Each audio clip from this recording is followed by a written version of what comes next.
Então, amigos, vamos iniciar o nosso evento de hoje. Dou as boas-vindas a todos vocês. Esse é o nosso 5º seminário da mediunidade, cujo tema é Faces da Obsessão na Prática Espírita da Mediunidade. Esse evento está sendo promovido pelo Departamento de Mediunidade da USE Regional de São Paulo. Amigos, reservamos inicialmente uma breve leitura do capítulo 21 do Evangelho segundo o Espiritismo, o item Os Falsos Profetas da Erraticidade, Erasto, discípulo de São Paulo, 1862. Eu convido agora a nossa companheira Eliana a dar prosseguimento à programação do nosso evento. Boa tarde a todos, mais uma vez, é muita alegria estarmos aqui novamente nesse seminário. Então, primeiro eu vou falar com vocês sobre a dinâmica que a gente vai ter hoje, que é um pouco diferente dos anteriores. Então, como é que vai ser feito? A gente vai ter 4 perguntas relacionadas ao tema, e a gente vai se dividir nas salas temáticas. Conversamos muito e achamos interessante trazer a temática das comunicações e as reuniões instrutivas. Temática que entendemos que havia pouca abordagem dentro das casas, nos seminários, porque a gente quando fala de reunião mediúnica, a primeira coisa que todo mundo lembra, vem à mente, é a reunião de desobsessão. Mas nem sempre a reunião mediúnica é uma reunião de desobsessão, não são sinônimos.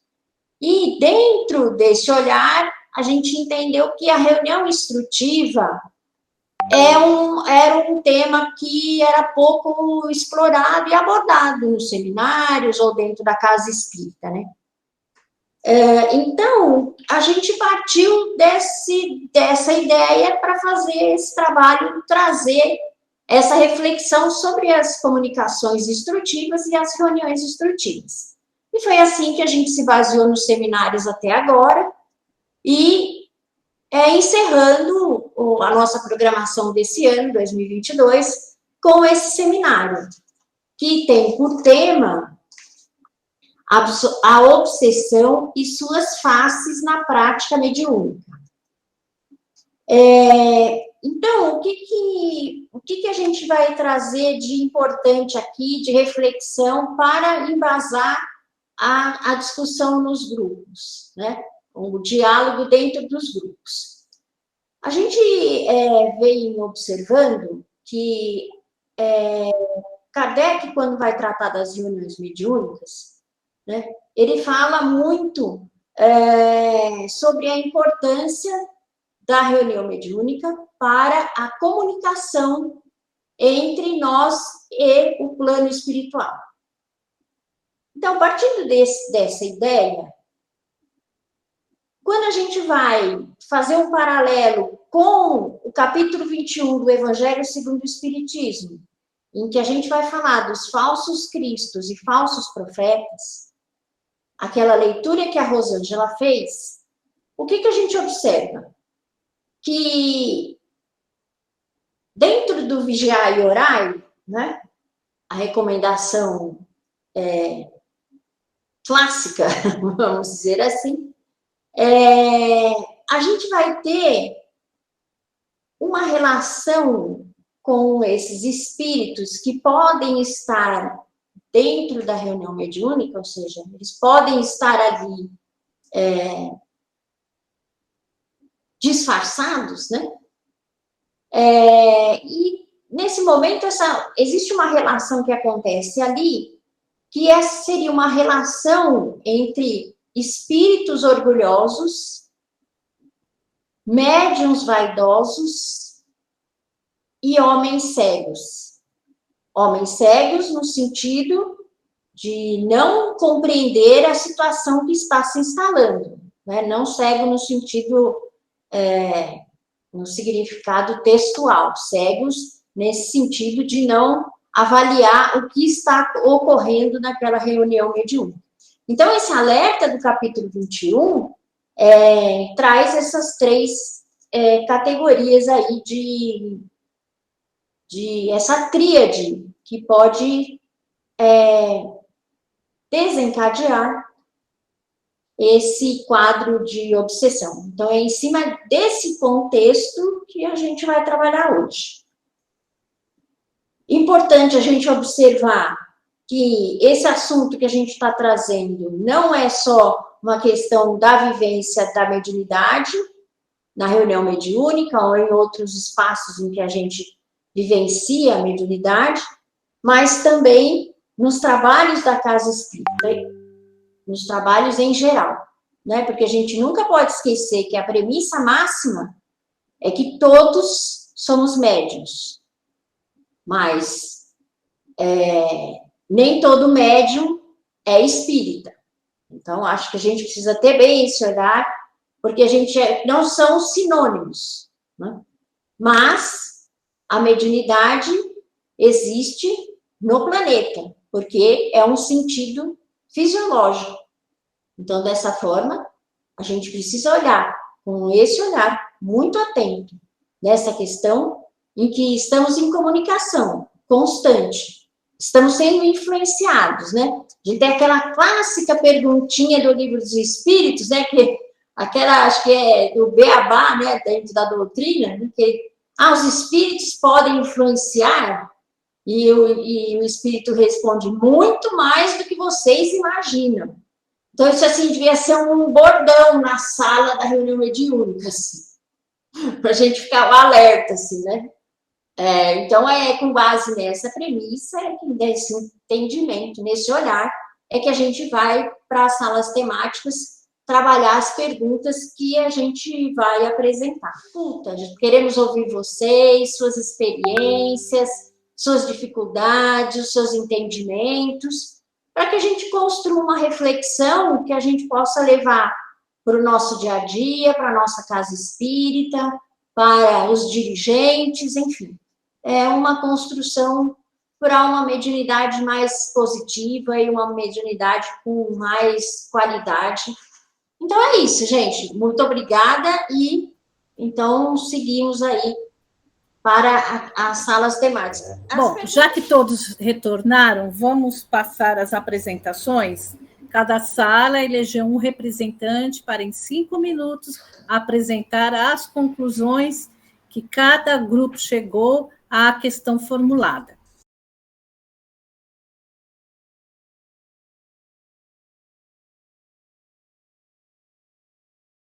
Vou dar, então, o andamento. Então, a pergunta que eu entendi que foi uma para cada grupo, para cada sala, qual a importância do estudo no exercício e na prática da mediunidade e quais são as obras que devem ser estudadas inicialmente?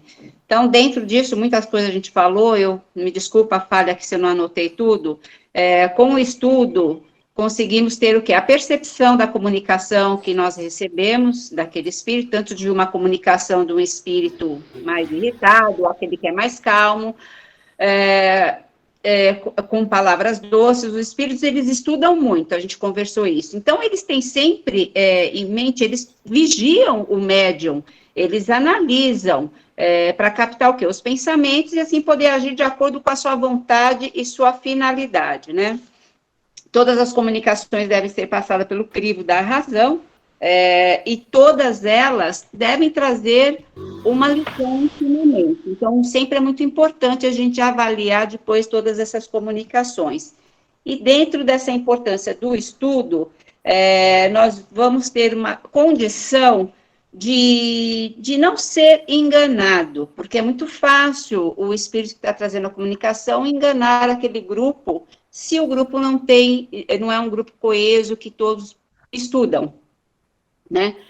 Através do estudo, o médium vai ter uma disciplina, né? Para poder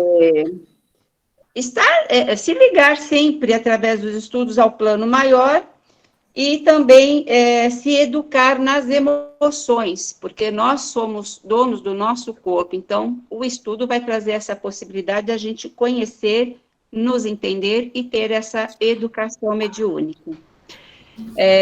De livros, colocamos, assim, inicialmente, o Livro dos Espíritos, dos Médiuns, Qualidade na Prática Mediúnica, que é o projeto Manuel Filomeno de Miranda, e um que a gente acabou comentando também, que é do Carlos Abacelli para o iniciante, ao médium principiante.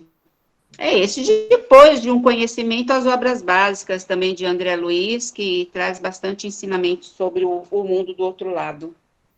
E é isso, pessoal. Tá, então, os livros são Livro dos Espíritos, Livro dos Médiuns, Qualidade na Prática Mediúnica, e qual que é o outro que você citou? Ao médium principiante, do Carlos Abacelli. Ah, tá ótimo, então. Obrigada, Rose. Vamos, então, para a sala 2, que o representante é o Mário.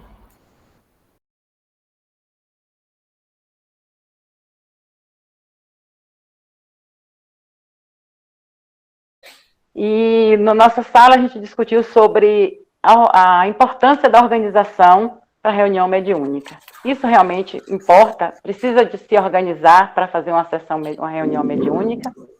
E a gente já sabe que a resposta é sim, né? Tudo que é feito com responsabilidade, que a gente quer que tenha um retorno decente, um bom retorno, precisa ser organizado. E essa organização, ela vai começar muito antes da reunião mediúnica. A gente já sabe que o médium precisa, todos nós precisamos fazer a nossa reforma íntima, mas o médium, ainda mais dele, é exigido isso, né? Porque a gente sabe que a questão da moralidade que vem influenciar numa situação dessa. Mas tirando essa parte que é muito mais pessoal, no geral, a reunião mediúnica deve sim ter as suas regras, né? Ter sua organização, e as pessoas que participam dessa reunião precisam se preparar muito antes daquele horário onde vai acontecer a reunião, né? Durante todo o dia, 2, 3 dias antes, a preparação é contínua. E na reunião também precisa se fazer com uma sequência de passos para que ela tenha um efeito bom, né, um resultado positivo, né? Além desses passos que Kardec já orientou, né, para se fazer, é necessário que o grupo também não seja um grupo muito grande, né, que tenha um número de 10 a 12 pessoas, alguns autores já falam disso, e que esse grupo seja coeso e seja harmônico. Porque quanto mais harmônico essas pessoas forem, mais fácil as comunicações vão ser muito mais proveitosas, o trabalho vai render muito mais. Além da organização e da harmonia do grupo, a necessidade do estudo, né? A gente precisa estudar. Tem pessoas que dizem assim, eu já li o Livro dos Espíritos, o Evangelho eu leio sempre, já li o Livro dos Médiuns, não preciso mais. Só que as obras básicas, elas não são obras para serem apenas lidas, elas são obras para serem estudadas e consultadas o tempo todo. A gente sempre tem dúvida. Às vezes a gente até sabe a questão tal, número tal, a pergunta é essa, a resposta é essa. Mas às vezes a gente decorou, mas não absorveu. E às vezes a gente precisa voltar lá para reler, para ter uma outra visão, para ter até a mesma visão, uma compreensão melhor e poder ajudar no trabalho, para que esse trabalho flua com mais segurança. Além disso, dos estudos, da harmonia, da organização, há de avaliar as mensagens recebidas. Qualquer mensagem vinda por qualquer médium, de qualquer espírito. Toda e qualquer mensagem numa reunião mediúnica, ela deve ser avaliada criteriosamente pelos membros da reunião, e o médium, ele deve estar preparado para entender que essa avaliação não é dele, da pessoa dele, é da mensagem. E evitar os melindres, que são situações muito delicadas para se resolver, mas que se o grupo é coeso, se existe uma afinidade no grupo, as pessoas vão ter a liberdade de poder se expressar e dizer o que está acontecendo, e o outro não se melindrar, não se chocar, para que o trabalho seja feito com muita responsabilidade, com muita coerência, seguindo as orientações de Kardec. lembrando que o nosso compromisso não é com o diretor da casa espírita, não é com a casa espírita. Nosso compromisso é com Jesus. Quando viemos para cá, viemos com esse compromisso. Então, o nosso compromisso individual é com Jesus, para depois termos o compromisso com o grupo, o compromisso com a casa. Cada um deve se avaliar. Eu estou realmente fazendo o meu papel? Eu estou realmente fazendo aquilo que eu preciso fazer? Eu não sou médium ostensiva, eu não participo da reunião mediúnica, porque eu moro em Vitória da Conquista e o centro em Poções é só 60 quilômetros, mas eu não estou lá toda semana, então já inviabiliza, eu faço parte só do momento do estudo, mas não participo da reunião mediúnica em si. Então, às vezes, fica dizendo assim, eu não participo, é fácil falar, de fora é fácil falar. Eu sei que a missão do médium é difícil, não é uma missão fácil, mas se tem essa missão, é porque ele é capaz de levar em frente, sim, porque a gente sabe que a gente não tem nenhum fardo que a gente não possa carregar, né? E mediunidade não é fardo, né? A gente sabe que é uma prova, pode ser uma prova, né? Pode ser uma expiação, pode ser uma missão, né? Mas seja ela o que for, é para o bem da pessoa, né? E foi com a sua permissão, com a permissão de Deus, que a pessoa é médium e tem esse trabalho que é maravilhoso de ajudar os nossos irmãos menos esclarecidos. Nilma, obrigada pela colaboração, viu? Vamos para a sala 3.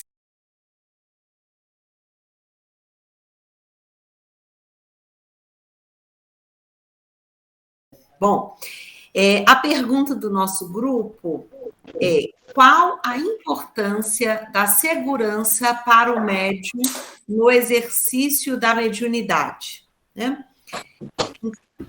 Então, a gente começou a falar a princípio, assim, livre de rótulos, né? Que a insegurança do médium, a gente não pode ver ela, a princípio, como algo negativo, né? Porque se existe um problema, é porque algo não vai bem e precisa ser resolvido, né?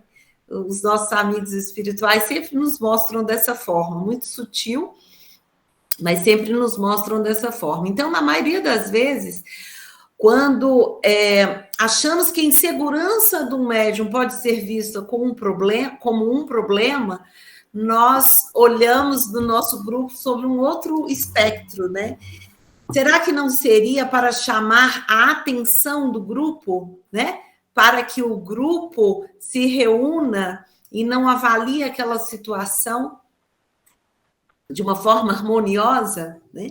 Então, aí veio logo em seguida, né? Para que a gente fique aí atento com essas inseguranças, o grupo enxergou ali a responsabilidade uns para com os outros, né? A gente sabe da importância da harmonia de uma equipe mediúnica, ela é primordial para o trabalho, né? E o médium, a gente sabe que a insegurança do médium é algo que pesa muito ali dentro, para que essa harmonia seja vista de uma forma grande, né? De uma forma positiva. Então, a harmonia, ela seria o conjunto, né? E uma frase, vou repetir aqui de novo, a frase que a Eronilza lá colocou, né? Que é o cuidar uns dos outros. Então, o cuidar uns dos outros seria fundamental para que esse médium se sinta seguro em falar. O médium tem muito medo de falar, né? De falar das suas inseguranças, né? Aquele famoso chavão, será que sou eu? Será que não sou eu? Né? Então, a harmonia do grupo é algo fundamental, o acolher dos amigos. Então, e logo em seguida a gente enxergou que o estudo, ele também é fundamental, ele é primordial. O estudo de uma forma sistemática. E dentro desse assunto estudo, surgiu o tema animismo, que é algo que é tema ainda de preconceito entre muitos grupos espíritas, né? Dentro do grupo que eu digo, grupo mediúnico mesmo, né? E que faz aumentar a insegurança do médium, o animismo. E a gente sabe, nós como estudantes da doutrina espírita, né, como todos aqui somos, a gente sabe que a falta de informação com relação ao animismo só faz isso crescer. E foi muito interessante que nosso grupo discutiu sempre do avesso, o animismo como lado bom, no sentido que, de uma forma positiva, porque o animismo, ele estudado de forma clara ali por todos e compreendido de uma forma única dentro de um grupo, né, ele vai favorecer muito a segurança do médium e evitar preconceitos dentro do grupo. E o animismo é um assunto que a gente sempre tem que estar voltando nos estudos, né? A gente estuda ali o livro dos médiuns, ali do princípio ao fim, mas é algo que a gente sempre tem que estar abordando ali para a gente trabalhar essa questão da segurança do médium e do grupo. E no final a gente voltou ali com a questão do cuidar uns dos outros, falando de ideias, né, que pode favorecer essa harmonia do grupo, e a gente chegou à conclusão que uma ideia muito bacana é as outras tarefas dentro da casa, é que o grupo mediúnico, ele participe também de outras tarefas dentro da casa, no sentido de conhecer, né, melhor aquele médium que senta do meu lado, o coordenador do grupo, né, para criar ali um elo além daquele trabalho ali semanal, né, que a gente sabe que essas inseguranças, né, esse trabalho de segurança para o médium, ele independe, né, de quanto tempo que a gente está ali trabalhando na mediunidade, né, ele vai ser até enquanto durar os nossos trabalhos aqui nessa vida, não é isso? Então, foi basicamente isso. Obrigada, gente. Eu que agradeço, Sandra. E agora, por fim, o grupo 4, em que eu estive como facilitadora, e o grupo elegeu a Luísa como a representante.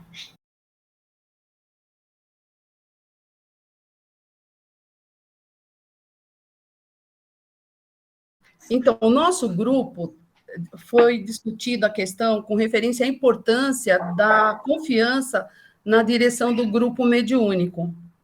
E a gente sabe que o papel do dirigente é primordial. Todos são importantes, todos, mas destacando o papel dele. E aí nós chegamos à conclusão de algumas condições necessárias para que haja uma boa reunião, uma reunião com bons resultados, que de forma proveitosa e equilibrada e harmônica. Então, primeiro, que ele deve agir com fraternidade, ou seja, ser fraterno para com aqueles que ele trabalha. Também se manter equilibrado, seja psicologicamente, emocionalmente, né? Bom, então é isso, é indispensável o conhecimento doutrinário, porque para ele orientar, ele tem que ter conhecimento. E também ser observador, tanto com referência na condução das comunicações, mas também com relação aos médiuns, trabalhadores, porque se for necessário, ele poderá também intervir na situação. Então, se ele não é fraterno, ele não trata as pessoas com aquele respeito, os trabalhadores com respeito, se ele não transmite um conhecimento, como que ele vai passar segurança para o grupo? E também ele conhecer o grupo que ele trabalha, isso é muito importante, porque muitas vezes o que acontece? Às vezes a gente, por ser médio, a gente passa o dia todo naquela labuta, chega à noite, ou passamos por algum desafio mais importante, o dirigente, ele já, na hora que a gente olha, ele já conhece, já sabe ali que tem alguma coisa. Então, ele observar essas situações também, porque dessa forma vai colaborar para a sintonia do grupo no geral, né? Também, gente, ter a diplomacia para gerar desafios, porque somos um grupo de seres humanos, de pessoas, e temos conflitos, e por mais que a gente tenta sempre estar todos de forma compreensivas, às vezes pode ser que aconteça algo que traga essa desarmonia, mas aí cabe a ele também saber como direcionar, como gerir esses desafios que possam estar surgindo no grupo. Que mais que nós falamos? Então, para ter um bom resultado na reunião mediúnica, esses foram os quesitos que nós julgamos necessário que o médium apresente. Então, agradecemos a participação de todos nessas nossas salas temáticas, aos representantes que trouxeram aqui os resumos, os entendimentos das questões apresentadas. E agora nós passamos ao Edson, né, que fará uma abordagem sobre o tema proposto para este encontro. Edson, é com você. Tá bom, obrigado. Olha, eu estava quase... Acho que nós já podemos até encerrar o nosso trabalho, né? Porque os grupos foram tão eficientes, né? Tão profundos nas suas colocações, e praticamente acho que a gente não tem mais nada que falar a respeito disso, né? Foi extremamente enriquecedor. Eu acho que se nós fôssemos preparar algo nesta ordem de grandeza, né? Certamente nós não teríamos alcançado todas essas faces, né, que emergiu naturalmente, entendeu? Dentro de uma simples provocação que nós fizemos para os irmãos participantes, né? E esse era o nosso principal objetivo.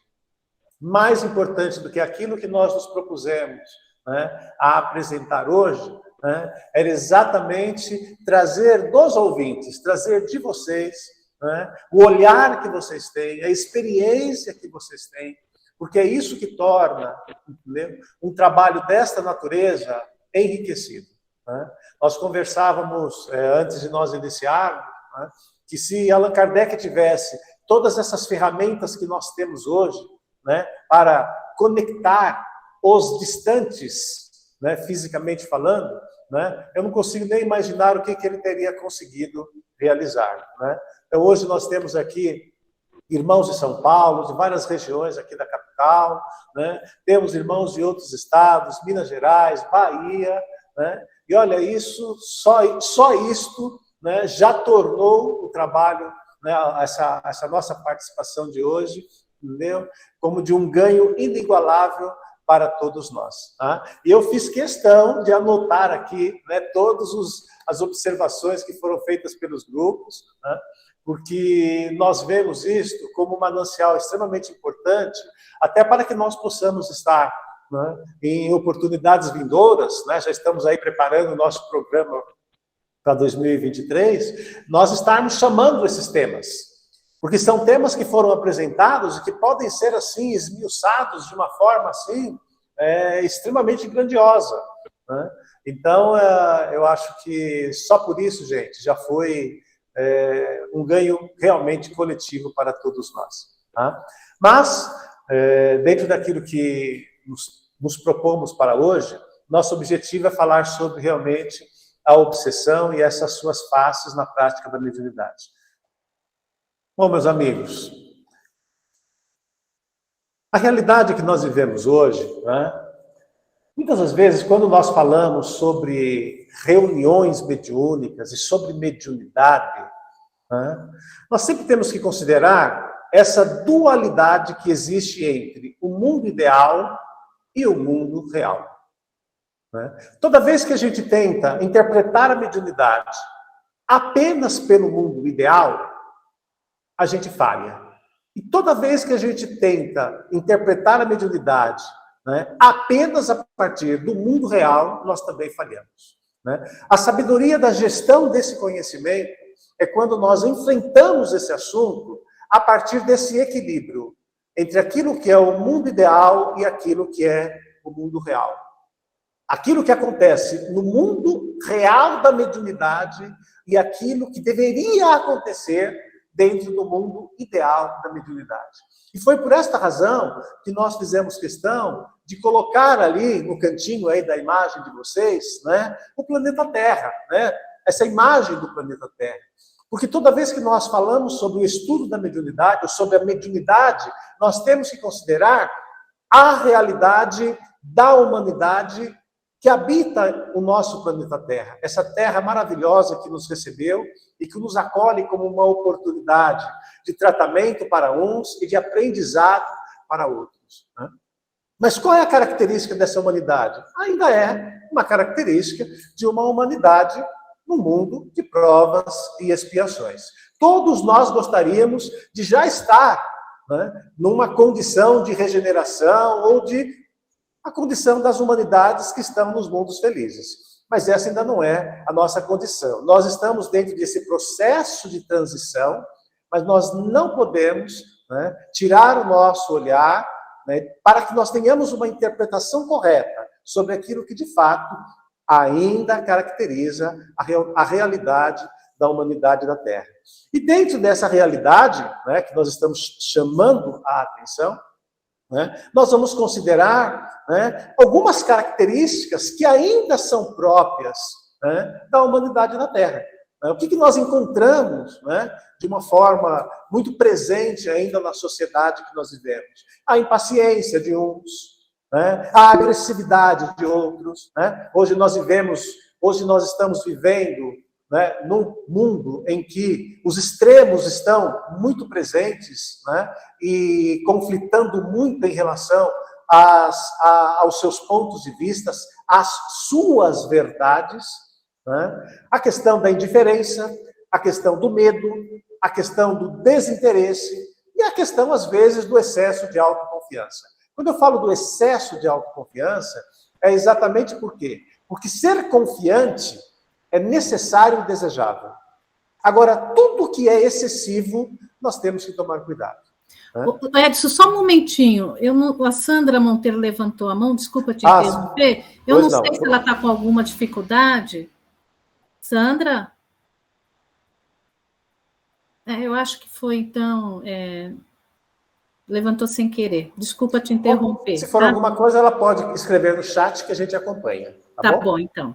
Obrigada, Edson. Então, tá bom. Então, nós falávamos dessas características muito comuns da nossa humanidade, né? De nós mesmos, né? Todos nós temos esses momentos. Momentos de impaciência, momentos de agressividade, momentos de indiferença, momentos de medo, momentos de desinteresse por determinadas questões e outros qualificativos mais. Né? Mas nós não podemos esquecer também que, junto a estes, né, estados, né, ou seja, junto a estas características que se exteriorizam de todos nós, né, nós também ainda encontramos muito presente na nossa realidade, entendeu? A questão da inveja, a questão dos ciúmes, a questão do egoísmo, do orgulho, a questão da hipocrisia, a questão do melindre, né? E todas estas imperfeições que também fazem parte de uma humanidade, de um mundo de provas e expiações, como ainda é a nossa característica. E eu coloquei ali uma ilustração, né, colocando um rosto e uma face, né? Porque muitas das vezes, meus amigos, esses sentimentos que nós estamos realçando para vocês, o sentimento da inveja, o sentimento do ciúmes, né, do egoísmo, do orgulho, muitas vezes eles não estão tão claros quanto nós imaginamos. Eles se apresentam muitas das vezes, né, realmente como máscaras, ou se encontram mascarados dentro de todos nós.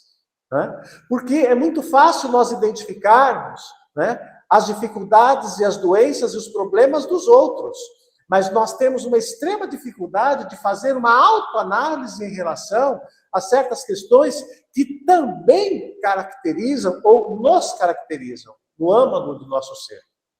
Então, é muito importante nós termos um olhar de clareza em relação a essas questões. De nós enxergarmos que a inveja, ela nada mais é, né, do que aquele estado em que muitas das vezes nós somos tomados pelo desejo de estar no lugar da outra pessoa. De nós compreendermos que os ciúmes nada mais é daquele estado em que nós, vejam que nós estamos realçando, né, que nós somos tomados, né, pelo sentimento de comparação, né, ou o sentimento de despeito por uma fútil suspeição que muitas das vezes nós temos em relação a outras pessoas. que o egoísmo nada mais é também do que um sentimento de um amor exagerado pelos sentimentos próprios. Ou seja, é quando nós voltamos o nosso olhar apenas para o nosso ego e para o nosso eu interior, ou para os nossos interesses imediatos. Que o orgulho, meus amigos, né, não deixa de ser também esse sentimento que muitas das vezes nós somos tomados do sentimento máximo do melhor, mas apenas em relação a nós mesmos. Né? E que a hipocrisia não deixa de ser um sentimento de negação ou de simulação dos pensamentos e de sentimentos de certas questões adversas que muitas das vezes, né, nos caracterizam ou nós somos tomados na nossa relação do dia a dia. Né? Que o melindre nada mais é do que um sentimento de mágoa desarrazoado, né, por um ferimento, por termos o nosso amor próprio ferido. E quando nós estamos destacando particularmente esses sentimentos, meus amigos, é porque estas máscaras, que muitas das vezes estão presentes dentro do nosso eu, não por um dolo ou por uma maldade, mas pelas imperfeições que ainda não são muito próprias, elas muitas das vezes estão próprias de um trabalho mediúnico. Porque a visão que nós temos de um trabalho mediúnico é sempre de um trabalho ideal. Por isso que nós começamos dizendo que nós temos que, ao analisar a humanidade da Terra, nós temos que avaliar entre aquilo que é o ideal e aquilo que é o real. Quando nós falamos em termos de trabalhos mediúnicos, nós também temos que avaliar aquilo que é o mundo ideal e aquilo que é o mundo real. Aquilo que está no plano real e aquilo que está no plano ideal. E por que nós destacamos esses sentimentos em especial? Porque de todos esses sentimentos, sempre restam consequências e restam repercussões. E a principal repercussão ou a principal consequência que brota ou que decorre dessas questões é exatamente essa tal obsessão que é o nosso pano de fundo do nosso trabalho de hoje.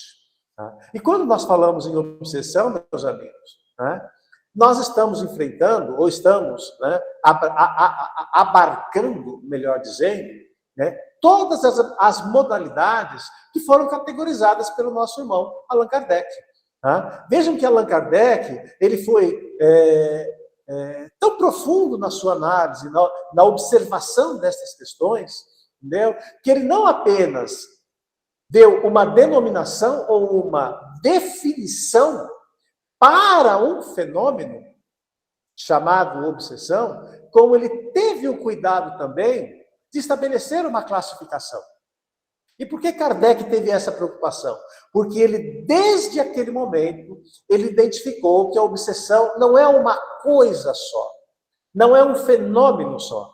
E ele tem, e ela tem, melhor dizendo, uma graduação, desde as questões mais simples e às vezes imperceptíveis, até os fatos mais graves e mais complexos. Então, quando nós falamos em termos de obsessão, ou da incidência daqueles traços de personalidade, daquelas imperfeições que nós citamos há pouco, dos ciúmes, da inveja, do orgulho. A grande pergunta que nós haveremos de nos fazer é: alguém ignora que esses traços de personalidade estão presentes dentro da caracterização de um grupo mediúnico?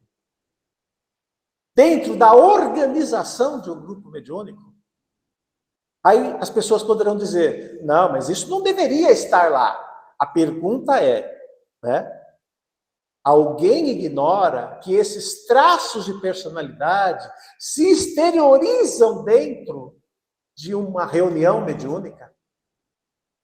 Ou nós, quando estamos dentro de uma reunião mediúnica, nós conseguimos nos desconectar de todos os nossos traços de imperfeição e das nossas questões de moralidade?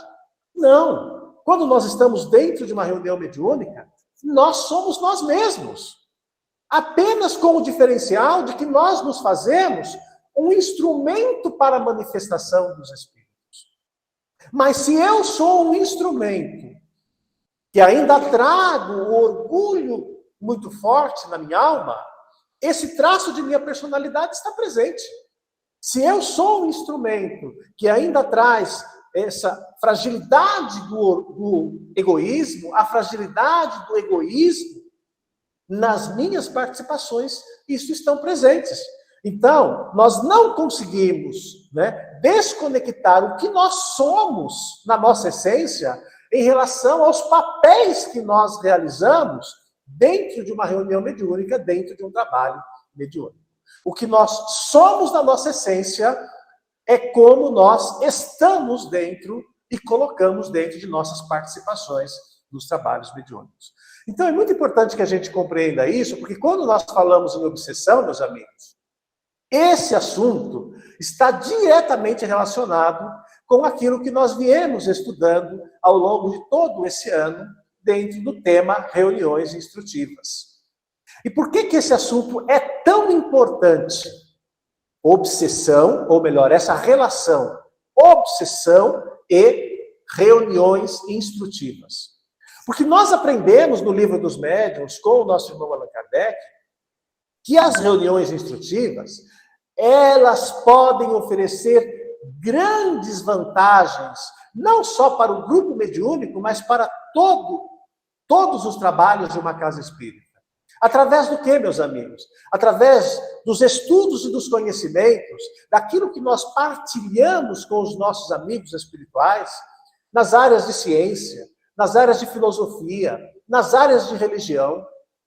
Ou seja, assuntos complexos e profundos que os amigos espirituais podem nos ajudar a interpretar melhor, né, a entender melhor dentro do diálogo que nós estabelecemos com ele nessas reuniões. Né? Ou seja, através das perguntas que nós fazemos, das observações que nós fazemos, né, das influências recíprocas que nós trocamos dentro dessas chamadas reuniões instrutivas. Só que nós não podemos esquecer, meus amigos, que há um aspecto muito importante dentro dessas reuniões, ou melhor, que o tema obsessão traz quando nós o confrontamos com essa questão das reuniões instrutivas. É a relação de poder e direção. Vejam, é a relação de poder e direção. Edson, por que você está falando em poder e direção? Porque quando nós falamos em obsessão, a obsessão não é mera influenciação.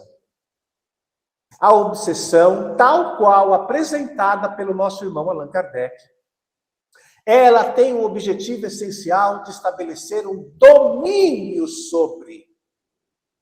Entenderam, meus amigos? Quando nós falamos em obsessão, nós não estamos falando apenas de uma mera influenciação. Todos nós somos constantemente influenciados pelos espíritos que nos cercam. Todos nós. Mas isso não quer dizer que todos nós estejamos obsidiados permanentemente. Agora, quando nós falamos em obsessão, nós estamos falando de que aquela influenciação citada, ela já alcançou um outro patamar, que é o patamar de dominação. Por isso, nós temos que vincular, né, quando nós falamos em obsessão, que um dos grandes objetivos dos espíritos é exatamente estabelecer uma relação de poder e influenciação sobre a direção das reuniões mediúnicas e a direção também da própria casa espírita ou do próprio centro espírita. Não sei se está ficando claro para vocês, meus amigos, né? Como que esse tema, obsessão, quando nós aplicamos os seus conceitos dentro da relação grupal, ou seja, coletiva, como que esse tema toma uma repercussão tão grande. Porque uma coisa é o processo obsessivo quando ele estabelece sobre uma pessoa, individualmente falando. Outra coisa é quando esse processo obsessivo, ele se estabelece sobre um conjunto, quando ele estabelece sobre todo o grupo mediúnico, quando ele estabelece sobre todo um centro espírita. E esses processos, eles não começam do todo, eles começam das partes. Esses espíritos vão influenciando parte a parte até alcançarem o domínio de todo aquele conjunto. Então, é muito importante nós entendermos que, quando nós tratamos de reuniões mediúnicas com o viés de instrução, ou seja, reuniões instrutivas, comunicações instrutivas, com foco em temas ligados às ciências, em temas ligados à filosofia, em temas ligados à religião, ou seja, temas desta área de conhecimento, nós estamos estabelecendo uma relação com espíritos de uma ordem que tem muita facilidade em dialogar, em argumentar, em contra-argumentar, ou seja, eles, via de regra, dominam uma dialética. Então, se você não estiver interagindo com um conhecimento de causa, e você não tiver certos pesos e contrapesos, e eventualmente o grupo estiver sob uma ação obsessiva, você pode estar se expondo a uma influência negativa que pode alcançar poder sobre a direção, não apenas do grupo mediúnico, como também do próprio centro espírita. Foi por isso que, quando Kardec ele trouxe esse tema, ele não deixou, veja como ele foi cuidadoso, de realçar a importância, né, exatamente do capítulo do Evangelho segundo o Espiritismo, que nos serviu de instrução, ou seja, de ilustração para a nossa abertura de hoje, que é quando fala sobre os falsos cristos e os falsos profetas. Porque é nesse capítulo que Kardec, particularmente, vai realçar o quê? Que os falsos profetas, como diz Kardec, né, se eles existem em grande número na Terra, ele realça que existe em número muito maior dentre os desencarnados. Isso é uma questão até matemática, meus amigos, porque nós temos uma população desencarnada que é muito superior à população dos encarnados. Então, se nós temos um quantitativo de falsos profetas encarnados, nós temos um quantitativo maior de falsos profetas desencarnados. Né?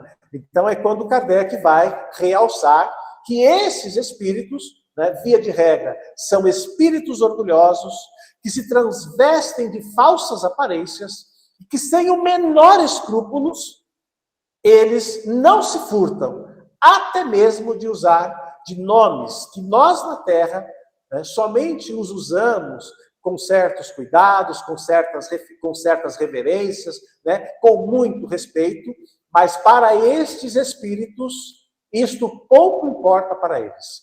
Usar do nome de Jesus, usar do nome de Maria de Nazaré, ou o nome de quem quer que seja, para iludir e convencer, para eles é muito simples. E quando nós tratamos em reuniões instrutivas, é muito comum nós lidarmos com espíritos que se apresentam realmente com esses nomes. Tá? Vejam o livro dos médiuns, lá na parte final, Dissertações Espíritas, onde vocês vão verificar, né, certas comunicações que Allan Kardec destacou, né, e que vêm subscritas por nomes venerados na Terra. Tá? Mas aí nós voltamos, né, à importância de realçar, né, os cuidados que nós devemos ter quando interagimos com esta ordem de espíritos. Tá? Nesse capítulo final, capítulo 31 do Livro dos Médiuns, nós iremos encontrar lá, dentro das dissertações que Kardec elegeu algumas, tá? Comunicações que vieram subscritas por quem? São Luís, Santo Agostinho, Vicente de Paula, duas comunicações que vieram subscritas com o nome de Jesus, Fénelon, o Espírito de Verdade. Ou seja, vejam a atenção que Kardec procurou dar para dizer, olha, gente, olha que mensagens, né, ou que espíritos que enviam mensagens e os cuidados que nós devemos ter. Cuidados que Kardec teve, né, ao final de cada uma dessas mensagens, ele fazer um comentário sobre como ele analisou aquele conteúdo. Por isso que é muito importante a citação que foi feita, né, por um dos grupos, da imprescindibilidade de todas as comunicações que nós recebemos serem avaliadas, serem submetidas a um crivo de razão, de lógica, de bom senso. Por quê? Porque aqui na Terra a gente usa um ditado que é assim: quem vê cara não vê coração. Gente, na relação com os espíritos, isso é muito verdadeiro. Independente do nome que o espírito coloca lá, e até mesmo de eu estar vendo aquele espírito, não necessariamente significa que é ele. Vejam o caso, por exemplo, dessas comunicações, né, dessas duas comunicações que Kardec destacou, que vieram subscritas com o nome de Jesus. Kardec destacou o seguinte, olha, está escrito aí para vocês. Não há nada de mal nessas comunicações. Em termos de conteúdo, ele quis dizer. Expressões do codificador. Só que ele destacou o seguinte, olha. Porém, alguém alguma vez viu nosso Senhor Jesus Cristo usando dessa linguagem pretensiosa, arrogante e pomposa? Olha a análise que ele fez. Será que em algum momento Jesus usaria dessa linguagem pretensiosa e arrogante? Ora, se Jesus não usou naquela época, e se nós o temos como referência de quem é o Senhor, guia e mestre dessa humanidade, por que ele usaria agora? Então, foi uma análise que Kardec, ou seja, foi um critério que Kardec utilizou para dizer o seguinte, olha, o conteúdo pode não ter nada de mal na essência, mas na identidade, nós não podemos acolher que foi Jesus quem subscreveu essa mensagem, porque Jesus não utilizaria uma linguagem como esta. Tem uma outra mensagem que Kardec também destacou nesse capítulo 31, Dissertações Espíritas, que é uma mensagem que vem subscrita por Bossuet. Bossuet, na verdade, ele foi um teólogo, né, muito importante do século XVII. E ele enviou uma mensagem, e essa mensagem foi apresentada na Sociedade Parisiense. Comentário de Kardec. Tá aí para todos nós lermos juntos. Ela foi recebida, olha o olhar de Kardec, ela foi recebida num grupo muito consciencioso. O que ele quis dizer com isso, gente? Um grupo de pessoas que estudavam, um grupo de pessoas que eram responsáveis, um grupo de pessoas sérias. Mas olha o finalzinho que Kardec coloca. Porém, era um grupo que, gente, crédulo demais. Olha só, o que ele quis dizer com isso? Estudar é importante, ter responsabilidade é importante, ter seriedade é importante, mas quando a gente fala em relação dos homens com os espíritos, não basta só isso. É imprescindível, entendeu? Que nós tenhamos uma prudência, que nós não sejamos, como diz Kardec, crédulos em exagero. É algo que nós sempre procuramos destacar, que muitas vezes nós, espíritas, que trabalhamos nas reuniões mediúnicas, que interagimos diuturnamente com os espíritos nos nossos trabalhos, às vezes nós somos mais crédulos do que quem não é. Porque qualquer espírito que se apresenta no nosso trabalho dizendo que é o nosso mentor, a gente já não pensa mais. A gente acolhe tudo que ele está dizendo sem pensar se, peraí, deixa eu analisar. Um mentor falaria isso? Um mentor usaria desse linguajar? É isso que Kardec, naquela época, já estava destacando. O exagero, o excesso de credulidade. E aí ele complementa, olha só, ele analisou o que o conteúdo disse, ou melhor, o que o Espírito disse, e ele falou, por que o Espírito tomou o lugar, subscrevendo como sendo o nosso irmão o teólogo Bossuet? Porque o Espírito sabia que naquele grupo ele não teria nada a temer. As pessoas aceitavam de olhos fechados tudo aquilo que recebiam dos espíritos. Entenderam, gente? Como que Kardec, já naquela época, ele sinalizava esse perigo e essa atenção que nós devemos ter com os conteúdos que nós recebemos, que não basta simplesmente que um espírito se apresente nos nossos trabalhos dizendo que é o mentor. Nós temos que analisar o conteúdo, e isso, os espíritos superiores, eles preferem que nós, na Terra, rejeitemos 99 verdades do que a gente aceite uma mentira. Porque quando a gente aceita uma mentira de um espírito inferior, o próximo passo é nós aceitarmos tudo que ele vai dizer, e quando você se dá conta, ele já está dirigindo o seu grupo. Então, nós costumamos sempre dizer o seguinte: todos nós temos mentores. Agora, existe o mentor de cima e existe o mentor de baixo. Nós temos que ter o discernimento para saber qual é o mentor que está nos dirigindo. Tá? Por isso que quando Kardec apresenta esse texto na Sociedade Parisiense, e ele indaga, primeiro ele indagou para São Luís. E o Espírito São Luís falou: olha, de fato, a mensagem até que não contém nada de mal. Podemos até dizer que existem no seu conteúdo até alguns bons conselhos, dizia. Mas São Luís alertava: não acrediteis que foi Bossuet quem escreveu. E aí o que Kardec faz? Kardec evoca o espírito que subscreveu a mensagem. E aí ele pergunta para aquele espírito: você não achava que poderia ser reconhecido, ou que nós iríamos reconhecer que você não era Bossuet? Gente, olha a resposta que o Espírito deu para ele. Quem sabe ao certo? Poderíeis nos enganar.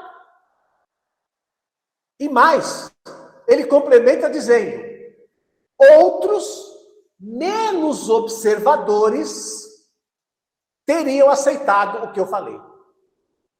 Gente, essa resposta não foi dada por Allan Kardec, por São Luís, por Erasto. Esta resposta foi dada por aquele espírito que, falseando da identidade, passou um conteúdo numa casa espírita, querendo dizer que ele era uma pessoa que, na verdade, ele não era. E ele apostava no quê, gente? Ele apostava exatamente que as pessoas poderiam... Assim, é uma loteria. Sabe aquela que a gente fala aqui na Terra? Se colar, colou. É exatamente isso. E muitos espíritos agem assim. Muitos espíritos conhecem o grupo. Como foi destacado até por uma das irmãs no resumo do grupo. Tá? Esses irmãos fazem o monitoramento do grupo mediúnico. Eles observam as pessoas, eles veem as nossas tendências, eles verificam aquilo que a gente quer ouvir, aquilo que a gente gosta de ouvir. E sorrateiramente eles vão tomando corpo no sentido de estarem cativando a nossa afeição. Porque quando eles reconhecem que já cativaram a nossa afeição, eles sabem que dali para frente, tudo que eles disserem poderá ser atendido ou será acolhido por eles. Então é por isso, e o que Kardec fala a esse respeito, meus amigos? Kardec finaliza dizendo exatamente isso. A facilidade com a qual certas pessoas aceitam aquilo que vem do mundo espiritual.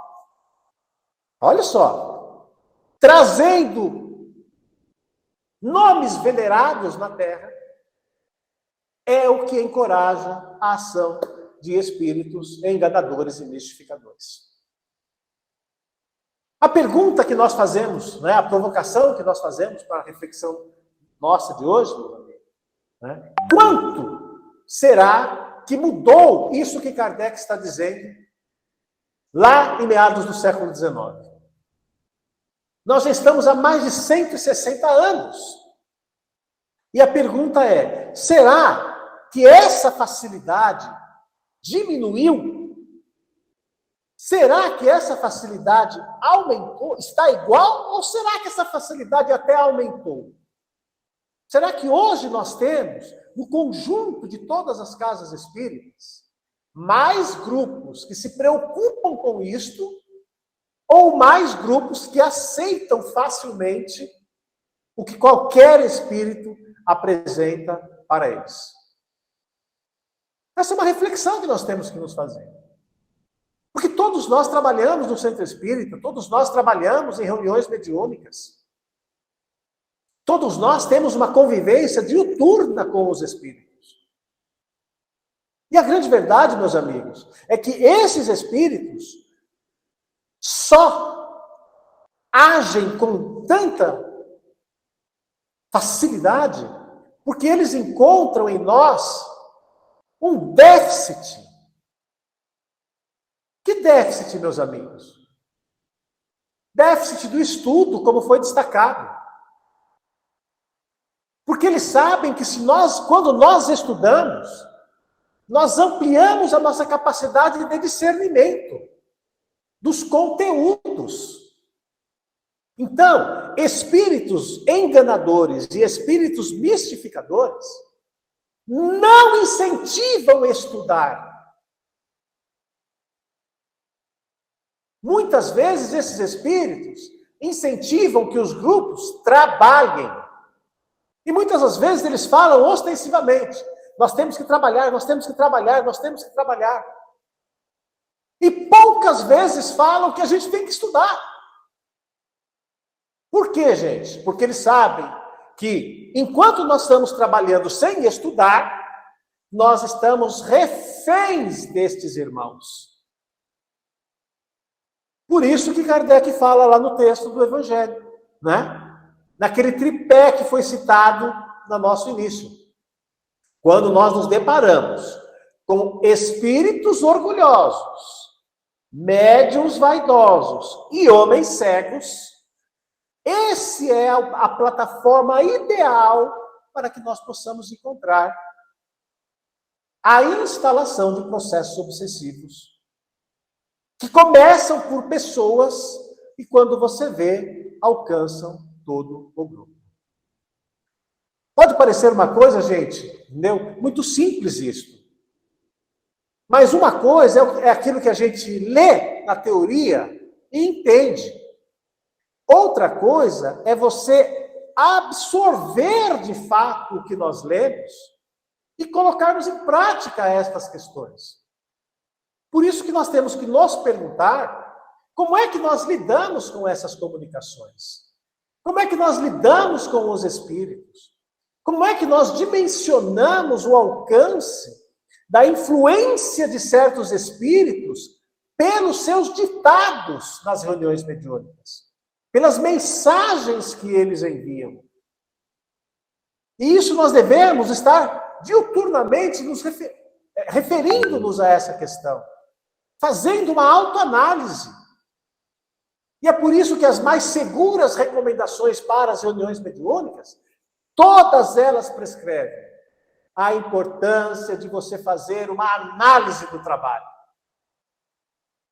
Nós, médiuns, não podemos, ter o melindre de achar que, mas será que estão duvidando da minha mensagem? Não, gente. Quando nós falamos em avaliar uma reunião mediúnica, ninguém está focando na pessoa do médium. Nós estamos focando no conjunto do trabalho, naquilo que o médium foi intermediário. Nós não devemos ter essas ressalvas, esses receios. Devemos até mesmo estimular que as outras pessoas façam uma análise das comunicações que nós estamos recebendo. E por que isso é importante, gente? Porque se nós estivermos obsidiados, nós não vamos ter condições de ter um senso crítico para as nossas próprias comunicações. Se o dirigente do grupo, se o dirigente da reunião mediúnica, se ele estiver obsidiado, ele não vai ter condições de fazer esse crivo. É aí que entra a importância do olhar dos outros. Por isso Kardec dizia que uma reunião mediúnica é um ser coletivo. É a soma de todos nós. Ninguém é mais, ninguém é menos, nós estamos todos no mesmo patamar. E às vezes, uma pessoa pode estar mais fragilizada, cabe ao outro, ou cabe aos outros, trabalharem isso que um dos grupos aqui citou, o acolhimento, gente. Estender a mão. Porque é somente assim que, de fato, nós materializamos esta frase do codificador. Uma reunião mediúnica é um ser coletivo. Mas nós sabemos que todos nós, como nós dizíamos no começo, nós ainda temos muitas imperfeições. Nós somos pessoas orgulhosas. Nós somos pessoas que nos melindramos com facilidade. Nós somos pessoas, às vezes, que ainda temos a vaidade muito exacerbada. A reunião mediúnica, antes de ser uma oportunidade para ajudar o desencarnado, meus amigos, não tenham dúvida, o primeiro atendido na reunião mediúnica somos nós mesmos. Antes da reunião mediúnica ser para ajudar ao outro, o primeiro ajudado somos nós. Porque a partir daquilo que nós estamos ouvindo, a partir daquilo que nós estamos vendo, a partir daquilo que nós estamos sentindo, nós estamos dimensionando o que aquele espírito passou, os caminhos que o levaram àquela condição, e podemos analisar o nosso próprio caminho. Em que medida que, eventualmente, nós estamos no mesmo passo daquele irmão. E se nós estivermos? Bom, eu posso chegar à conclusão que se ele hoje está nessa condição, amanhã serei eu. Então, se eu não quero aquele resultado para mim, eu vou redirecionar o meu caminho. Então, o primeiro e o maior atendido dentro de uma reunião mediúnica não são os espíritos. O primeiro e maior atendido através da prática mediúnica somos nós mesmos. Porque nós estamos trazendo antecipadamente um olhar daquilo que aconteceu com o outro. Então, a reunião mediúnica, né, foi através delas que tudo aquilo que Allan Kardec trouxe lá no princípio da doutrina, o dia a dia das experiências, possibilitaram que nós tivéssemos condições de ampliar os nossos conceitos. Nós tivemos condições, por aquilo que nós passamos a ver dos trabalhos, de justificar a precisão daquilo que Kardec falou e deixou escrito para todos nós. E foi exatamente nessa dinâmica didática, pedagógica, que hoje nós podemos ter a clareza para dizer que a obsessão, meus amigos, nós temos um olhar antes do Livro dos Médiuns e nós temos um olhar depois do Livro dos Médiuns. Antes do Livro dos Médiuns, nós pouco sabíamos sobre obsessão. Quando Herodes manda matar todas as crianças com menos de 2 anos, na época de Jesus, só porque ele queria matar a Jesus, o nosso olhar superficial vai dizer que Herodes fez isso porque o Herodes era louco. Mas com o olhar ampliado, nós podemos saber que Herodes podia ser louco, mas havia todo um bastidor espiritual, obsessor, que o envolvia, estimulando a sua inferioridade. Então, nós podemos chegar à conclusão de que, antes, o que prevalecia no nosso olhar? A ignorância sobre o que é a obsessão. Quando vem o Livro dos Médiuns e todo o conteúdo que nos é apresentado, a partir de então, nós nos demos o direito da dúvida. O que é o direito da dúvida, meus amigos? O direito da dúvida é o seguinte: será que isso que eu estou falando, será que isso que eu estou pensando, será que isso que eu estou fazendo é meu? Ou será que eu estou sendo influenciado? Ou será que eu estou sendo obsediado? Antes do livro dos médiuns, ninguém ia se preocupar com isso. Porque nós não sabíamos o que era obsessão. A partir do livro dos médiuns, nós nos demos o direito à dúvida por causa do conhecimento. E algum conhecimento que surgiu e alguma compreensão que surgiu, colocou-nos no caminho da certeza. Então hoje, quando alguém chega num centro espírita, passando num atendimento fraterno, por certos transtornos que ele apresenta, comportamental ou psíquico, hoje nós já temos o conhecimento suficiente para dizer que aquilo pode ser uma doença patológica, aquilo pode ser, de fato, um transtorno psíquico, mental, aquilo pode ser, de fato, uma influência obsessora ou uma influência espiritual. E aquilo simplesmente pode ser uma questão anímica que brota no próprio ser espiritual do internado. Então, nós queremos dizer com isso que, diante dos fenômenos e dos fatos que, por vezes, se apresentam ao nosso olhar, hoje nós já nos damos o direito à dúvida. Diante das várias possibilidades que podem se apresentar, coisa que anteriormente não existiam. E é por isso que nós hoje podemos dizer com absoluta certeza, né, que livros como o Livro dos Médiuns, nosso irmão Allan Kardec, Loucura e Obsessão, do nosso irmão Bezerra de Menezes, ou melhor, Loucura sob o Novo Prisma, do nosso irmão Bezerra de Menezes, Novos Rumos da Medicina, do Dr. Inácio Ferreira, foram livros que nos ajudaram a abrir mais o nosso olhar e compreender quão profundo é esse tema, a obsessão. Por quê? Porque nós estamos lidando diuturnamente com essa realidade. Quanto que esse fenômeno é complexo?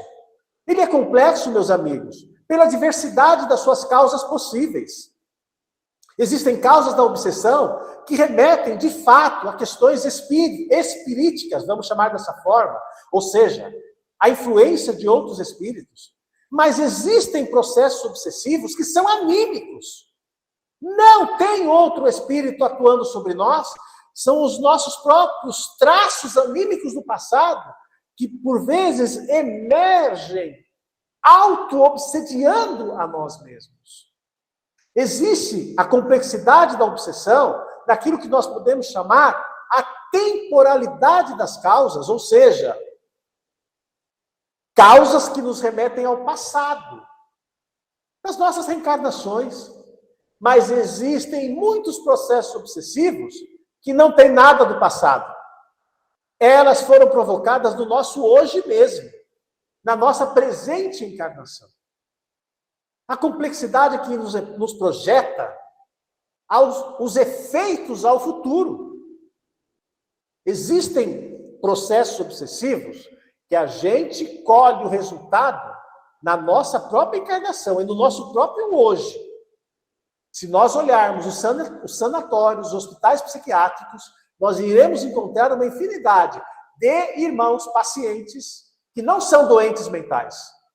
Na verdade, são irmãos com graves processos obsessivos.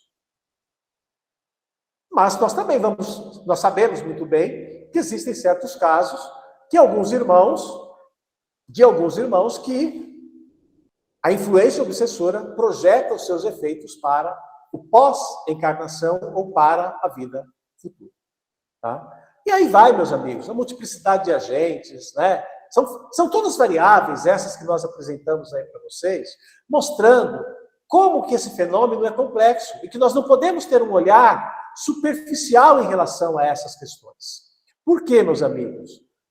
Porque quando nós temos um olhar superficial em relação a essas questões, nós subestimamos que certas influências que começam, às vezes, sob uma pessoa de um grupo, se não houver uma intervenção adequada, fraterna e oportuna, esta influência pode tomar todo o conjunto de uma reunião mediúnica e pode se projetar sobre todo o grupo, ou toda a casa espírita, toda a instituição.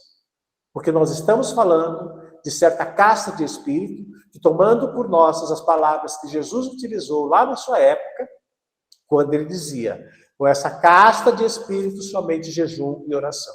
Como a dizer que nós precisamos nos preparar, nós precisamos de preparo, nós precisamos de capacitação.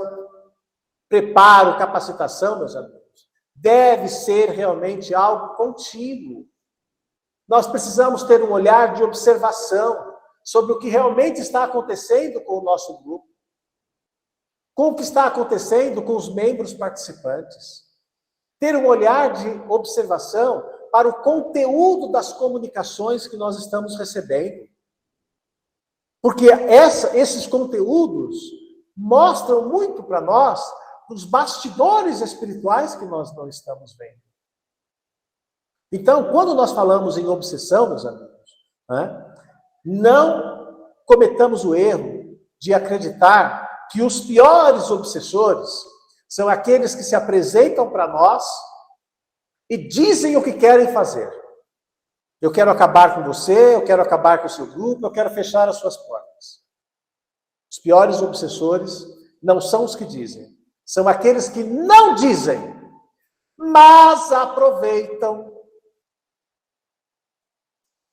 daquilo que nós citamos no início, do nosso orgulho, da nossa vaidade, da hipocrisia, do nosso egoísmo, do nosso medo,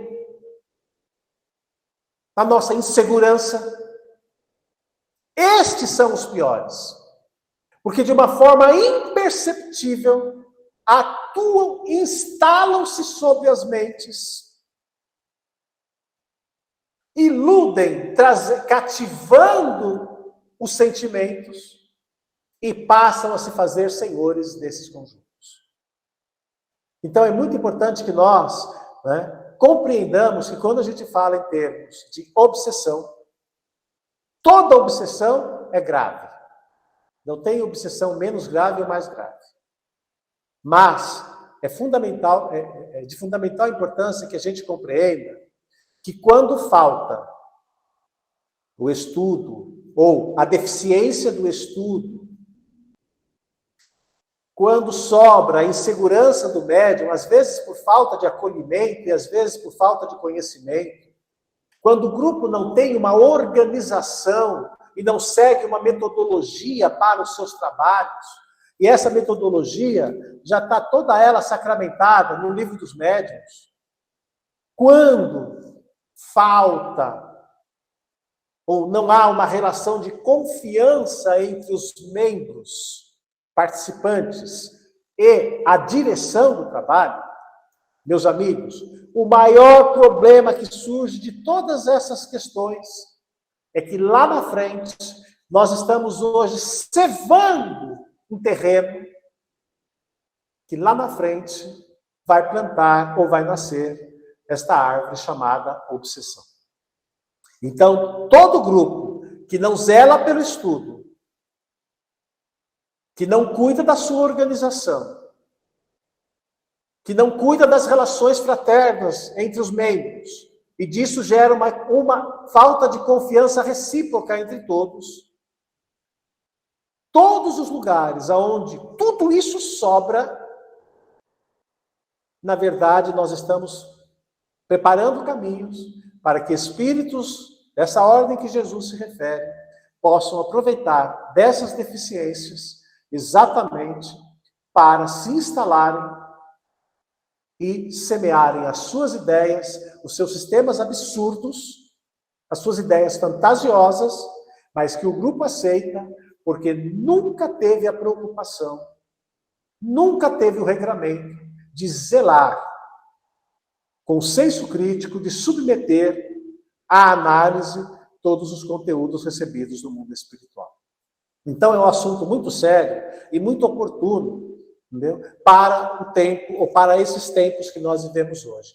Não é algo que ficou perdido, ou restrito apenas àquele momento que Kardec estava na Terra.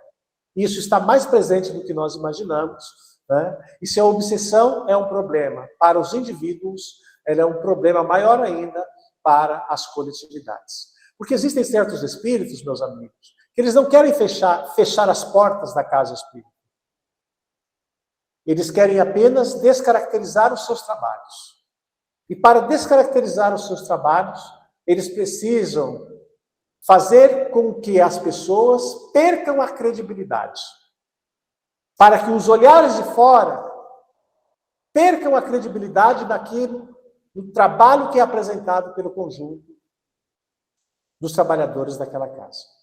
Então, se existem espíritos que querem fechar as casas espíritas, existem outros espíritos que a sua preocupação não é fechar as portas, mas ser, de fato, quem domina quem é o senhor daquele grupo.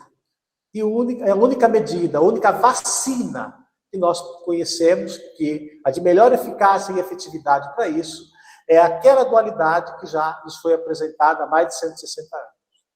O quê? Aliás, essa vacina foi nos apresentada já pelo próprio Cristo. Meus amigos, amai-vos e instruí-vos. Oração e vigilância. Amor e instrução, oração e vigilância. Vamos repetir? Amor e instrução, oração e vigilância. Quando faltar isto, certamente nós temos déficits que expõem o grupo a riscos, talvez desnecessários. Ok, meus amigos, nós tínhamos ainda bastante coisa para falar, mas para que a gente possa reservar algum tempo, caso alguém queira fazer alguma pergunta, né, nós vamos parar por aqui. Eu queria fazer uma pergunta. Sim, Eliana. Quando acontece isso que você coloca, Edson, do grupo não querer acabar com a casa, mas ele querer ter o domínio. Como é que o plano espiritual poderia renovar para poder evitar que isso aconteça? É uma boa pergunta, Eliana. Né? Nós costumamos sempre dizer o seguinte, né? As pessoas, aliás, nos perguntam, mas a casa espírita não tem os seus mentores? Tem, né, gente? Toda casa espírita tem os seus mentores. Eu também tenho os meus mentores. Né? Nós também temos os nossos espíritos protetores. Nós também temos os nossos anjos guardiões. Mas lembra que nós citamos há pouco que somos nós que elegemos se nós queremos pegar na mão dos de cima ou se nós queremos pegar nas mãos dos de baixo? Né? A realidade é muito esta. Né? A equipe dirigente da casa espírita, os reais mentores da casa espírita, os benfeitores espirituais, empreendem todos os esforços no sentido de alertar, né? No sentido de direcionar, de intuir, né? Para que a gente preste atenção em determinadas coisas. Tá? Mas os espíritos verdadeiramente superiores não subtraem o nosso livre-arbítrio de aderir a este ou aderir àquele. A pegar na mão deste ou a pegar na mão daqueles. Porque eles respeitam, entendeu? Não apenas a questão do livre-arbítrio, mas veem também como uma oportunidade de aprendizado coletivo. Então, por mais que, né, seja, entre aspas, né, doloroso nós dizermos, né, que muitas das vezes, coletivamente, né, a gente se abstém de seguir orientações superiores, porque a gente acredita, né, naquilo que a gente está recebendo de outras fontes, entendeu? Os espíritos verdadeiramente superiores nos inspiram, nos intuem como forma de alerta. Mas eles não violentam a nossa liberdade de escolher os caminhos e as decisões que nós queremos tomar. Aí você pode me perguntar assim, mas será que às vezes isso pode levar que uma casa espírita feche as portas, de fato? O que vocês acham, gente? Porque eu acho que o primeiro caminho, né, seria alguns trabalhadores começam a sair e, em regra, formam uma nova casa espírita. e aquele acaba fechando, né? Ou minguando, né? Não fecha, mas fica agonizando, né? Sim. Por isso que eu costumo dizer que o maior problema, do meu ponto de vista, né, não é os processos de obsessão que objetivavam fechar as portas. São os processos de obsessão que objetivam descaracterizar os trabalhos da casa espírita. Porque as portas continuam abertas, mas sob nova direção. E às vezes nós nem nos apercebemos disso.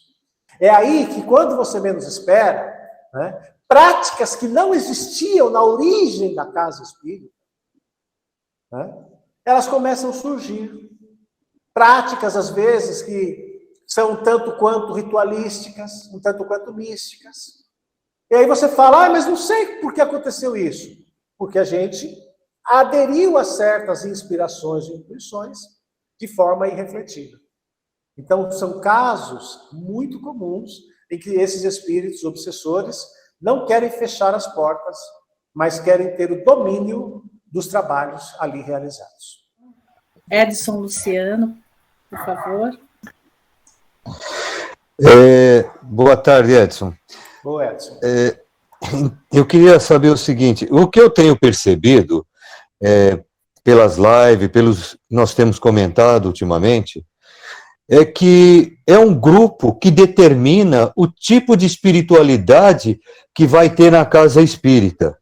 Se é um grupo interessado, estudioso, que procura conhecer realmente fatores que a doutrina espírita nos traz, como a religião, filosofia, a ciência, ele que vai determinar o tipo de espiritualidade que vai estar interferindo naquela casa, os guias espirituais e tudo mais.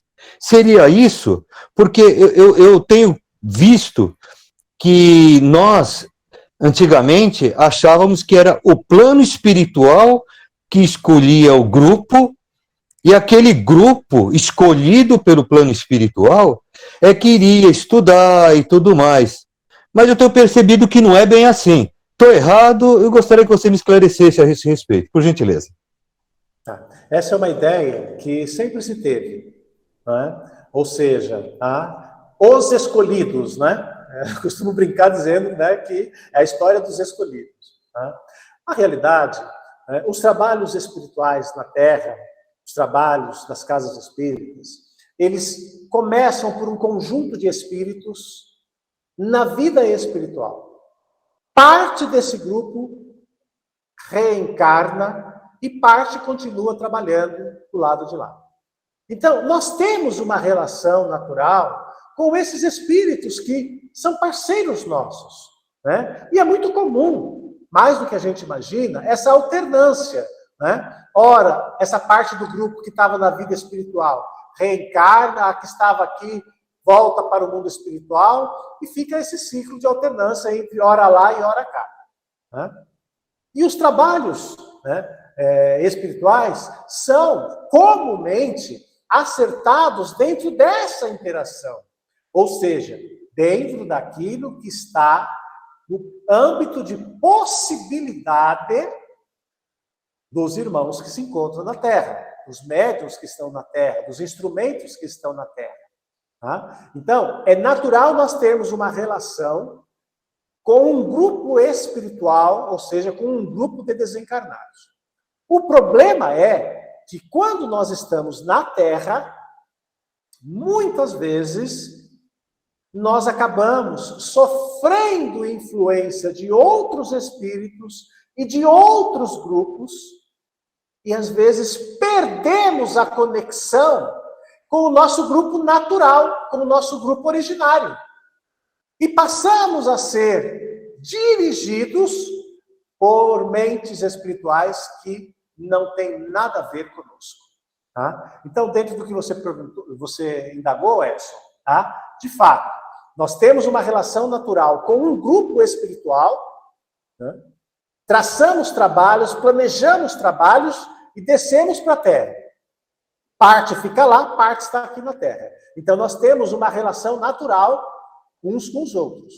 Porém, quando na Terra, muitas vezes, permitindo-nos a influência de outras mentes, de outros irmãos, às vezes nós perdemos a conexão com o grupo originário. E acabamos nos permitindo direções contrárias àquilo que é a proposta originária para os nossos trabalhos da Casa Espírita. A gente sabe que é importante a interação e entrosamento entre os membros da reunião mediúnica, né, da equipe mediúnica. Mas muitas vezes, ao término da reunião, quando se poderia lá fora parar para uns 5 minutinhos para uma conversa, muitos vão embora rapidinho, né? E alguns, às vezes, não participam de outras atividades na casa. Então, às vezes, estabelecer esse relacionamento de proximidade, né, de mais comunhão, mais interação, às vezes tem uma certa dificuldade. Isso é um ponto que pode favorecer esse pouco relacionamento, né, entre os membros, pode favorecer a incidência de obsessão? Muito mais do que a gente imagina. Tá? O Chico Xavier, ele dizia sempre o seguinte, tá? Que nada melhor para um bom médium que colocar um fardo nas costas e subir o morro. Nada melhor do que você, né, colocar o fardo e ir ao encontro do necessitado. O grande problema é que, muitas das vezes, nós nos incorporamos numa reunião mediúnica e nós nos achamos só médiuns, só servidores dos espíritos. Porque a gente acha que a mediunidade é aquela da reunião mediúnica. A gente não consegue ver que a mediunidade transcende as portas e a sala da reunião mediúnica. Nós não conseguimos, às vezes, avaliar quanto de mediunidade está presente quando eu estou distribuindo uma cesta básica, quando eu estou indo ao encontro de um necessitado. Então, é imprescindível que nós, médicos, de fato, como foi pontuado por um dos grupos, né, nós estejamos integrados em todos os trabalhos da Casa Espírita. Nós estejamos interagindo com todos. Porque nós já passamos aquela época em que as reuniões mediúnicas, elas tinham aquele caráter, né, de santificação para alguns eleitos. Não, gente, nós estamos para trabalhar e para servir. A reunião mediúnica é apenas mais uma frente de oportunidade.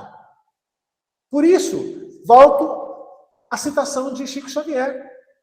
Nada melhor para um bom médium do que pôr o fardel no ombro e subir o morro.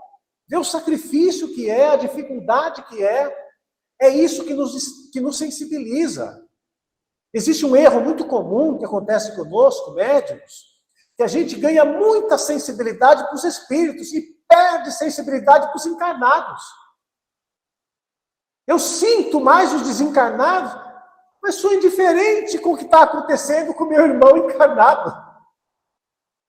Às vezes a pessoa está ali pedindo socorro e a gente está nas nuvens, porque a gente só vive com os espíritos. Então, estar interagindo com todos os trabalhos da Casa Espírita é imprescindível para uma sublimação da mediunidade. É onde, muitas das vezes, o médium, estando ali presente, ele acaba servindo como um captador natural de problemas espirituais que estão envolvendo aquele núcleo de trabalho. E que, quando você menos espera, essa comunicação vai desaguar lá na reunião mediúnica. Mas se o médium não tiver sensibilizado nessa interação coletiva, é como realmente ele estivesse vivendo em outra esfera. Então, nós não somos médiuns dos espíritos. Nós somos médiuns a serviço de espíritos encarnados e de espíritos desencarnados. A nossa mediunidade é muito mais útil para encarnados, às vezes, do que para os desencarnados. Então, isso que você coloca, Rosângela, seria extremamente importante que na organização das casas, espíritas, né, na disposição dos trabalhos, nós tivéssemos essa disposição de estar sempre interagindo, né, os trabalhadores da mediunidade com todos os trabalhos da casa espírita. Todos. E não apenas o que acontece nas quatro paredes de uma reunião mediúnica. Ok, Edson, obrigada. Mais alguém gostaria de fazer alguma pergunta? Então, acho que podemos encerrar, né, esse nosso encontro. Podemos, sim. Eu acho que como eu falei no início, foi uma grata participação contarmos, né, com os irmãos da Bahia, com os irmãos de Minas, com todos os irmãos de São Paulo, né, que reservaram, né, essas 2h30, né, que nós já estamos aqui, entendeu? Para essa troca, gente. É muito importante isso, muito importante, né, porque é assim que nós gostaríamos muito, cada vez mais, nós pudéssemos fazer com que o conhecimento sobre a mediunidade possa romper fronteiras. Não apenas do que nós fazemos de bom no nosso trabalho, mas que nós fazemos de bom no nosso trabalho e aprendermos com o que o outro faz de bom na sua casa. Porque nós não somos espíritos perfeitos. Então a gente faz muita coisa boa, mas certamente nós temos muita coisa que aprender. Estamos sempre aprendendo uns com os outros. Então podemos... Você poderia fazer uma pergunta antes de terminar? Pode fazer, sim. Então, assim, é importante a gente observar, verificar, mas assim, quando você percebe que há algo assim de estranho, mas às vezes você chega até a conversar com o dirigente, mas muitas vezes, Edson, você é ignorado. É assim, é como se você estivesse obsediado, o médium está obsediado. Não sei se dá para entender. Sim, dá para entender. Vamos. Aí, como que é a postura? Porque às vezes você está vendo que está em uma situação, às vezes, estranha, as comunicações, você ora, você pede, você roga, você vigia, mas ao mesmo tempo não tem essa troca. Sim. Por isso que nós destacamos, né, que o nosso foco principal hoje foi tratar realmente sobre a questão das obsessões coletivas, né, que ela começa por individualidades e quando você vê, ela vai abarcando todo o conjunto. Kardec, no Livro dos Médiuns, quando ele trata sobre esse assunto, ele faz uma citação que eu acho muito interessante, né? Às vezes a gente acha, né, que nós estamos obrigados, né, a permanecer num grupo, a ficar num grupo, né, porque alguém disse para mim que eu tenho compromisso com aquela casa, então eu tenho que morrer naquela casa, naquele grupo mediúnico, entendeu? Independente das coisas erradas que estejam acontecendo ali. Não é isso, entendeu, que Kardec nos ensina. Né? Todos nós temos o nosso senso crítico para analisar, para ajuizar, até que ponto aquele erro coletivo não compromete a minha oportunidade de aprendizado e a minha oportunidade de trabalho. Quando aquele erro coletivo compromete a minha oportunidade de trabalho e a minha oportunidade de aprendizado, e se não há uma receptividade em que as pessoas ouçam ou que a direção ouça, entendeu? Nós temos que exercer o nosso livre-arbítrio de procurar um outro grupo, né? Quando esgotadas todas os nossos esforços, né, para alcançar um melhoramento, entendeu? Procurarmos um outro grupo onde nós possamos dar continuidade ao nosso trabalho, ao nosso aprendizado, dentro das bases daquilo que a gente acredita, de alinhamento com a doutrina espírita. Então, ninguém está obrigado a ficar num grupo em que a sua direção ou o seu direcionamento esteja divorciado do cristianismo e das práticas espíritas. Não sei se fica claro para todos. Tá? Sim, ficou sim. Porque isso é importante, porque às vezes ou não temos voz, ou quando temos, e às vezes não somos ouvidos. Exatamente. E aí, né, tem um capítulo do Evangelho segundo o Espiritismo que fala sobre superiores e inferiores. Eu acho que esse capítulo deveria ser sempre de leitura obrigatória para todos nós. Esse capítulo não, essa página. Tá? Por quê? Porque ali, Kardec destaca o plano de responsabilidades de cada qual. O plano de responsabilidades de cada qual. Então, quando nós falamos que uma reunião mediúnica é um corpo coletivo, entendeu? Significa dizer o quê? Que todos nós temos direitos e responsabilidades. O problema é que muitas das vezes, dentro do grupo, a gente só almeja os nossos direitos e eximimos da nossa responsabilidade. Auxiliar-se mutuamente, né, inclusive conversando, apresentando as nossas dúvidas, e isso é uma obrigação de todos nós. Mas sabe o que muitas das vezes acontece nos grupos mediúnicos? Né? A gente fala o seguinte: olha, eu sei que está errado, mas eu não vou falar nada para fulano, porque isso é problema dele. Não, gente, não é problema dele, é problema de todos. Às vezes a gente fala assim: olha, eu estou vendo que isso não está certo, mas eu não vou falar para o dirigente, porque ele é o dirigente e ele tem que saber. Não, gente. Isso é responsabilidade coletiva. Do grupo, né? De todos, do grupo. Todos nós. Então, dentro de uma forma respeitosa, fraternal, todos nós devemos nos ajudar, porque ninguém vai chegar do lado de lá sozinho e dizer: ó, eu venci. Ah, mas quantos ficaram para trás? Ah, ficou meia dúzia. Não, então eu não venci. Então é importante que a gente envie sempre todos os esforços, né? Criar relações realmente fraternas, amistosas, né? Melhorar as relações humanas dentro dos grupos mediúnicos. A gente não pode se preocupar só em tratar bem os espíritos que nós recebemos. Ninguém, grupo nenhum dado que não tenha. Se nós não tivermos amor, fraternidade entre nós, como é que eu vou dar para os espíritos? Não vamos dar porque não temos. Por isso voltamos a dizer: grupo algum dá daquilo que não tem. É a hipocrisia de nossa parte a gente achar que a gente está fazendo um excelente trabalho só porque eu dou boas comunicações.